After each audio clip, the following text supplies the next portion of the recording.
Salut, salut!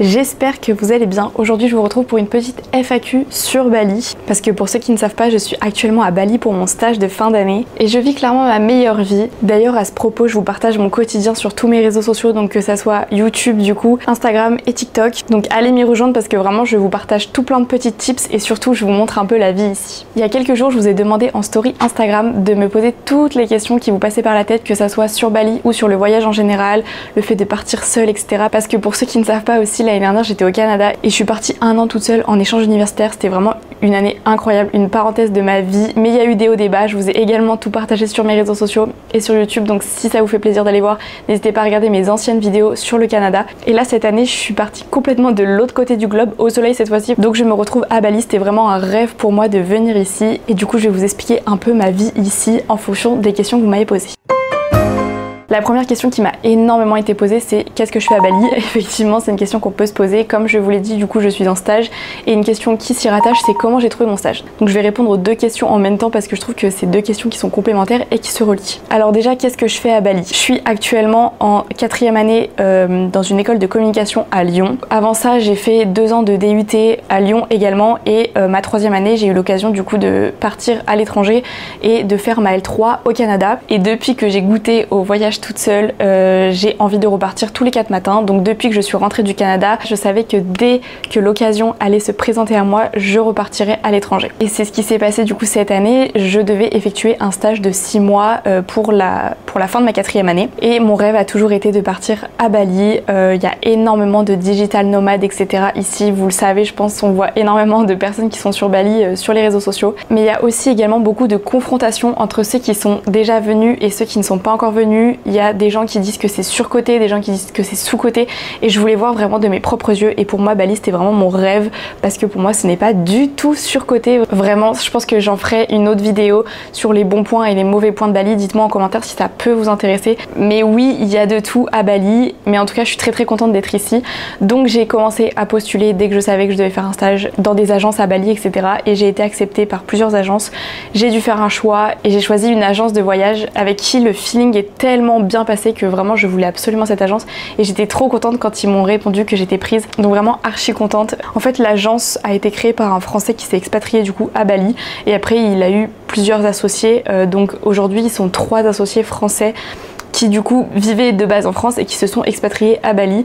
Et c'est ça qui m'a plu parce que du coup il y avait ce côté où ils connaissaient la vie en France et ils avaient aussi le recul de se dire on connaît la vie à Bali et on peut juger un peu les deux. Et c'est vrai qu'au sein de l'agence ils avaient besoin d'un œil nouveau et d'une personne qui ne connaissait absolument pas Bali pour pouvoir vraiment faire découvrir aux nouveaux voyageurs les bons points de Bali et tous les petits recoins que eux en fait ont l'habitude de voir et qui ne voient plus comme des choses extraordinaires, alors que quand on connaît absolument pas c'est vraiment des choses magnifiques.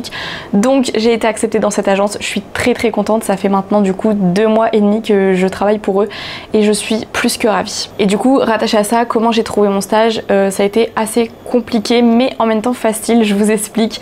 J'ai fait des milliers de candidatures vraiment et j'ai fait que des candidatures spontanées parce que les offres de stage sont arrivées après. En fait mon stage commençait en février et moi j'ai commencé à postuler en septembre, donc vraiment je me suis prise vraiment à l'avance et ça c'est mon premier conseil.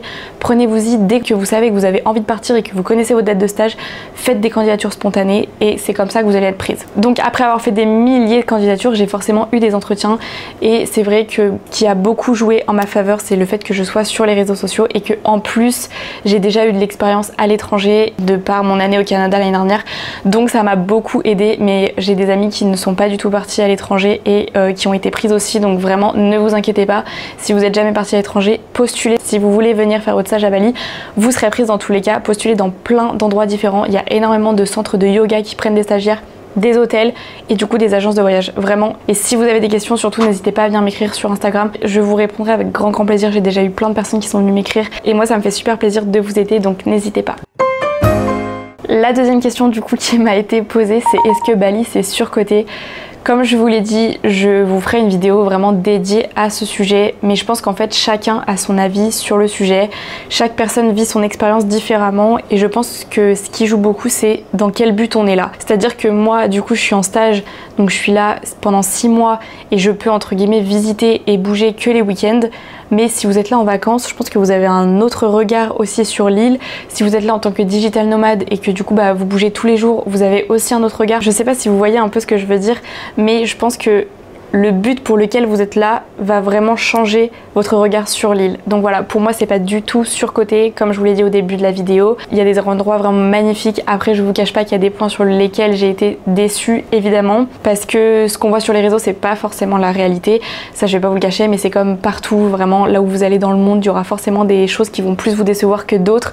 Et ce qu'on voit sur les réseaux n'est pas la réalité. Mettez-vous ça dans le crâne, les réseaux sociaux ne sont pas la réalité. Que ce soit sur les paysages que vous voyez sur Instagram, on essaye de mettre que des belles choses et de montrer que les bons côtés de notre voyage, ce qui est normal pour moi je trouve, que ce soit sur les personnes qui disent que voyager seul c'est génial, il n'y a aucun problème, etc. C'est complètement faux.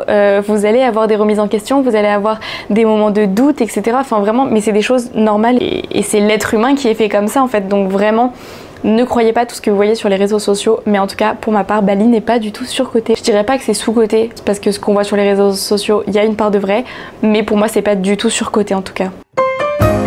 Et la troisième question qui se rattache beaucoup à la deuxième, c'est est-ce qu'il y a encore des déchets et des plastiques de partout? Il y avait vraiment deux catégories sur les réseaux sociaux. Il y avait le Bali magnifique avec les plages paradisiaques, les palmiers, etc. Et les gens qui disaient attention, Bali n'est pas que paradisiaque, il y a aussi pas mal de déchets à cause de la pauvreté, etc. Pour ma part, j'ai pas encore vraiment ressenti ces déchets. Maintenant oui, c'est une île qui est très polluée, il n'y a pas des boueurs, des choses comme ça comme nous on peut avoir en France, donc forcément ça joue énormément. Il n'y a pas le tri, enfin c'est des choses qui font que forcément l'île est beaucoup plus polluée qu'en France. Vous vous baladez dans la rue, vous pouvez avoir des bouteilles en plastique qui sont jetées par terre et c'est beaucoup plus flagrant qu'en France, ça c'est sûr. Mais ce que vous pouvez voir sur les réseaux sociaux, les montagnes de déchets, ça personnellement je ne les ai pas encore vues. Je pense que ça existe parce que vraiment ce que je vois dans la rue, forcément je pense qu'il y a des sortes de déchetteries que personne ne vide en fait et qui se décomposent au fur et à mesure des années.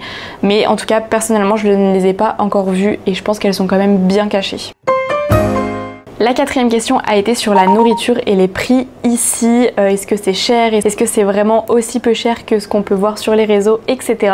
Alors, je pense que ça dépend vraiment de votre mode de vie. En arrivant ici, en étant européen, forcément, vous pouvez avoir une vie de rêve. Pour les Balinais, vous êtes vraiment riches, clairement, parce qu'ils n'ont pas du tout le même salaire que nous en France. Et forcément, la vie ici va en conséquence de leur salaire. Donc oui, la vie est beaucoup moins chère qu'en France. Vous pouvez manger pour 1,80 €, mais vous pouvez aussi manger pour 15 €. En fait, ça dépend vraiment de ce que vous voulez faire comme voyage, de l'argent que vous avez à dépenser ou pas, et vraiment ça dépend de votre mode de vie. Par exemple, pour le logement, je sais que moi j'avais besoin d'avoir un endroit où je me sente à l'aise parce que j'allais y rester 6 mois, mais si vous êtes en backpack, vous pouvez très bien aller dans une auberge de jeunesse et payer 3 € la nuit. Moi je paye à peu près 15 € la nuit, ce qui est déjà pas grand chose comparé en France, mais vous voyez un peu qu'il y a vraiment un écart de prix en fonction du mode de vie que vous souhaitez avoir si vous venez sur l'île. Donc oui, les prix sont beaucoup moins chers qu'en France et entre guillemets même les prix les plus élevés ici seront moins chers qu'en France, mais je peux pas vous donner un ordre de prix par exemple pour un mois parce que ça dépend vraiment de votre mode de vie. Par exemple, moi je vis à peu près avec 25 € par jour, que ce soit du coup logement, nourriture, transport avec mon scooter, l'essence, les activités, etc. Mis bout à bout, ça fait à peu près 25 € par jour. Sachant que forcément, il y a des jours où je dépense plus que d'autres parce que les week-ends, je fais des activités donc je dépense plus. Mais la semaine, j'essaye de rattraper sur la nourriture, etc. Enfin, en fait, vraiment, c'est un équilibre à trouver si vous restez longtemps ici et ça dépend forcément du budget que vous avez. Donc, je peux pas vraiment vous répondre à cette question. Mais en tout cas, oui, c'est beaucoup moins cher qu'en Europe. Une autre question qui m'a beaucoup été posée, c'était par rapport aux touristes. Est-ce qu'il y a beaucoup de touristes ? Je suis arrivée pendant la saison des pluies, donc je suis arrivée tout début février. Il faut savoir que pendant la saison des pluies, il n'y a presque pas de touristes, vraiment, même dans mon agence de voyage. Du coup, les premiers voyageurs arrivent à peu près en avril et c'est vraiment en mai que ça commence à décoller parce que la saison des pluies se termine début avril, mais là vous voyez on est mi-avril, on est encore en pleine saison des pluies, donc en fait ça dépend vraiment des années. Mais du coup pour l'instant j'ai pas vraiment ressenti le fait qu'il y ait beaucoup de touristes. Il y a des touristes forcément, après moi je suis à Ubud donc il y a quand même beaucoup moins tout ce qui est digital nomade etc parce qu'ils sont beaucoup plus à Canggu ou à Uluwatu. C'est vraiment les villes pour faire la fête etc, donc je sais que les digital nomades et les expats qui n'ont pas d'endroit fixe pour travailler sont plus par là, mais à Ubud j'ai pas du tout ressenti le fait qu'il y ait beaucoup de touristes. Après je pense qu'il faudra me reposer la question une fois que j'aurai passé l'été parce que du coup mes parents viennent me voir en août et là je pense qu'il y aura énormément de touristes, donc je pourrais vraiment vous faire une comparaison entre la saison des pluies et la saison sèche, mais je pense que vraiment il y aura une énorme différence. En tout cas pour le moment il n'y a pas trop de touristes, ça commence à arriver, je le ressens, mais c'est pas la catastrophe et on n'est pas blindé de touristes quoi. En parlant de la saison des pluies et de la saison sèche, on m'a demandé du coup le climat ici. Il faut savoir qu'il y a du coup deux saisons, la saison des pluies et la saison sèche. C'est vraiment deux choses différentes. Je n'ai pas encore vécu la saison sèche donc je peux pas vraiment vous en parler, mais la saison des pluies je suis arrivée dedans et je suis encore dedans. Elle commence en général de novembre et elle se termine vers avril du coup, et la saison sèche de avril à octobre. Pendant la saison des pluies, en vrai de vrai c'est un calvaire. Il pleut tous les jours.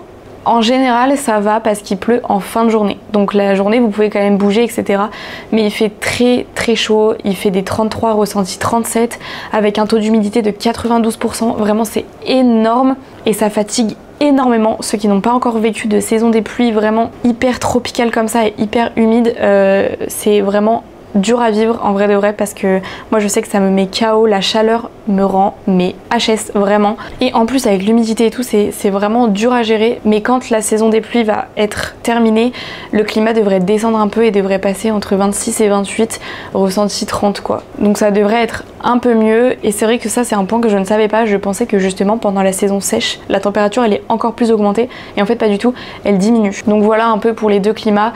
Et on m'a aussi demandé par rapport au soleil, quand est-ce qu'il se couchait, quand est-ce qu'il se levait etc. Il faut savoir que pendant les deux saisons c'est à peu près la même chose, le soleil se couche vers 18h, 18h30, vraiment grand max à 18h30 il fait nuit. Actuellement le soleil se couche à 18h24 si vous voulez savoir. Et il se lève entre 6h et 6h30 du coup en fonction de la saison, mais ça reste quand même des journées assez courtes et c'est pas du tout comme l'été qu'on a nous en France où le soleil à 21h il fait encore jour, pas du tout. Et ça je pensais vraiment que pendant la saison sèche le soleil allait se coucher beaucoup plus tard et qu'on allait pouvoir profiter du jour assez tard, mais pas du tout, que nenni, vraiment il fait nuit super tôt. Ça c'est un point vraiment à prendre en compte avant de venir, surtout dans votre programme. Si vous avez un voyage sur 2 semaines par exemple, c'est assez court, il faut prévoir que le soir il fait nuit assez tôt. Une autre question qui a été beaucoup posée, c'est sur le transport, comment on se déplace à Bali. Et c'est aussi une question qui a été posée par mes parents parce qu'ils se demandent comment ils vont faire du coup quand ils vont venir en août. Il faut savoir que l'île est surpeuplée, vraiment il y a énormément de monde, donc c'est très difficile de se déplacer. Les routes sont blindées, que ce soit à Ubud, à Canggu, enfin bref, dans les grandes villes les routes sont vraiment blindées. Donc vous pouvez vous déplacer en voiture ou en scooter. En voiture, au lieu de mettre par exemple un trajet de 1 heure, vous allez mettre 1h30, 2 heures parce que vraiment les voitures ne peuvent pas doubler et c'est vraiment des petites routes en plus, donc quand t'as deux voitures qui doivent se croiser, c'est ça qui crée des bouchons. Enfin vraiment c'est une galère en voiture, je ne vous conseille pas du tout, sauf si vous n'avez pas le choix avec vos valises etc, prenez une voiture, mais sinon vraiment évitez la voiture. La deuxième solution du coup c'est le scooter, chose que j'ai faite, j'ai loué un scooter au mois. Ça coûte pas si cher que ça et c'est pas si compliqué que ça à conduire. Au début j'avais très peur de conduire et je me suis dit mais ça va être une catastrophe, je n'ai jamais fait de moto ou quoi que ce soit en France, donc horrible. Et en fait pas du tout, en vrai vous prenez assez vite le pli. Au début vous allez doucement, tout le monde vous double etc, mais ça on s'en fout, et après vous commencez à vous doubler etc les voitures parce que vous commencez à être habitué. Et vraiment si vous faites attention il n'y a pas trop de risques. Alors oui des accidents ça arrive, j'en ai déjà eu 2, mais pour ma défense c'est pas moi qui conduisais. Mais en fait le plus compliqué ici c'est qu'il n'y a pas de code de la route et qu'il n'y a pas de permis. En gros les Balinais ne passent pas de permis pour pouvoir conduire, ils peuvent conduire, des fois je vois des gosses sur des scooters, vraiment c'est impressionnant. En France impossible, vraiment impossible, mais ici il n'y a pas de permis, donc en fait ils conduisent un peu à leur guise, c'est il n'y a pas de priorité à droite etc, donc c'est vraiment le premier qui passe qui est prioritaire. Donc ça c'est vraiment une conduite à apprendre parce que c'est pas la loi du plus fort, mais c'est toi et ta gentillesse quoi. Si tu veux laisser passer les gens, tu laisses passer les gens, mais si jamais t'as envie de forcer, force, on te laissera passer de toute façon. Donc voilà, vous avez ces deux options. Après, vous n'êtes pas obligé de vous conduire. Il y a évidemment plein de taxis, que ce soit voiture ou scooter. Vous avez les applications Grab et Gojek. Installez-les avant de venir à Bali si jamais vous venez, parce que c'est là-dessus que vous allez pouvoir commander à manger, que vous allez pouvoir commander vos courses, que vous allez pouvoir du coup commander des taxis. Vraiment, ces deux applications regroupent absolument tout. Donc téléchargez-les et les trajets taxi ne vous coûteront pas si cher que ça. Ça dépend vraiment de la durée que vous allez faire, mais vraiment c'est vraiment que dalle et c'est pas du tout comme un taxi en France où vous allez payer 40 balles. Une dernière question qui m'a vachement étonnée pour finir cette vidéo, c'est quelle est la différence avec la France? C'est une question qui m'a étonnée parce que en fait je saurais pas trop quoi vous répondre parce que tout est différent.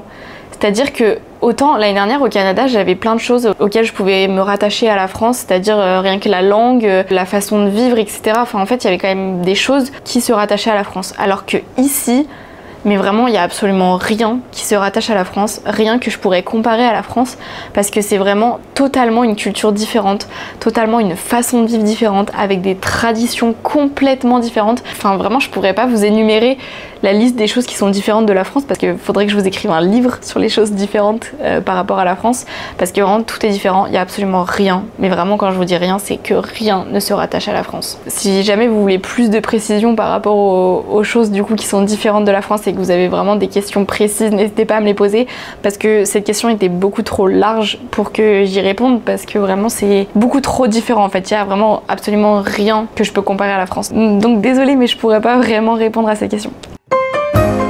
Donc voilà, j'espère que j'ai répondu à toutes vos petites questions. Si jamais vous en avez d'autres, n'hésitez pas à me les dire en commentaire ou à venir m'écrire sur Instagram. Vraiment, je me ferai un plaisir de répondre et j'essaye de répondre à tous mes DM. Donc normalement, incessamment sous peu, vous devriez avoir une réponse.